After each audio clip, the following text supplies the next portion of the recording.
Buenos días, profe Pablo. Hoy les voy a hablar sobre la corriente alterna y la corriente continua. Primero hay que comprender qué es la corriente. La corriente son fundamentales en nuestra vida hoy en día, que en sí estos son flujos de electrones que van a través de un conductor. En estos existen dos tipos de principales de corriente, la corriente continua, que sería DC, y la corriente alterna, que sería AC. La importancia de estos es que en sí es fundamental en nuestra vida diaria. Para comprender AC y DC es crucial entender cómo funcionan los dispositivos eléctricos. Primero vamos a comprender qué es la corriente continua. La corriente continua en sí es un flujo constante de electrones que va en una sola dirección, es decir, es bidireccional, que solo va así, recto, de un lado a otro. Entonces, al que solo va en una sola dirección necesita voltaje constante. Una de las fuentes que necesita con la corriente continua es la batería, las pilas, paneles solares, entre otras cosas. Características de la corriente continua, serían las terminales del positivo y del negativo. Flujo constante en el tiempo, utilizada en electrónica y circuitos de control, es menos eficiente para la transmisión a larga distancia. Es considerada menos peligrosa que la corriente alterna. En cosas que se utilizan la corriente continua son en los electrodomésticos portátiles como teléfonos, computadoras, tablets, bocinas, entre otras cosas. También se usan en baterías. Y en el sistema solar que también había dicho. El inventor de este fue Thomas Edison. Y de hecho, Thomas Edison, al hacer un experimento con la corriente continua, usó un elefante.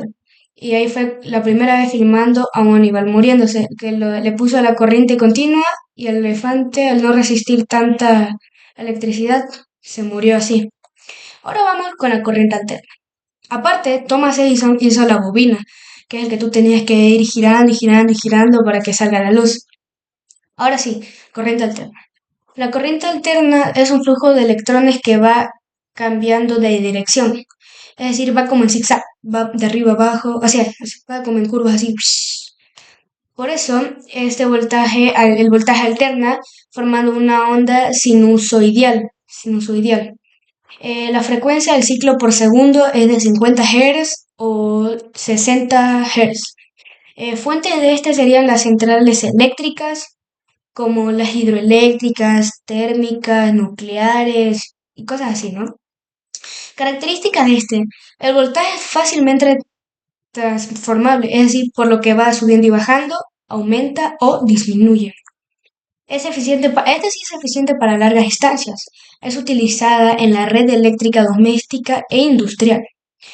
Por ejemplo, sería como la iluminación, o sea, la luz que prendemos y apagamos, que ese fue en electrodomésticos, en industrias como motores, maquinarias. Y el inventor de este fue Nikola Tesla, que él fue el que hizo el de prender y apagar como el clic, como switch. Ese.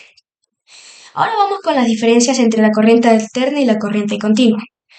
Primero, la corriente alterna es bidireccional, es la que va subiendo y bajando, es la que disminuye o aumenta el voltaje. Mientras que la corriente continua solo necesita constante voltaje, porque va solo así recto. Entonces, el voltaje de la corriente alterna es constante. No, sí, el de la corriente alterna es variable, mientras que el de la corriente continua es constante. Eso fue lo que la transmisión de este DC, que sería la corriente continua, es menos eficiente para las largas distancias, como ya había mencionado, mientras que la corriente alterna es mucho más eficiente en largas distancias. Ahora, en las cosas que lo usamos en día a día. Primero, corriente continua, que se la usa en red eléctrica, electrodomésticos, industrias, mientras eh, que la corriente continua se usa para la electrónica y dispositivos portátiles. Ahora vamos a hablar sobre versión de esto, de la corriente continua y la corriente alterna. Primero, AC y DC son fuentes de alimentación, necesitan fuentes de alimentación, como los cargadores. Y de DC a AC son inversores. Ambos tipos de corrientes pueden ser peligrosos. Se necesita usar las precauciones necesarias para manipular este tipo de electricidad. Y en conclusión, AC y DC son esenciales en el mundo moderno, es indispensable. Cada uno tiene sus propias características, diferencias, sus puntos negativos, tanto como sus puntos positivos. Y en sí, la tecnología permite la conversión entre ambos tipos de corriente. Muchas gracias.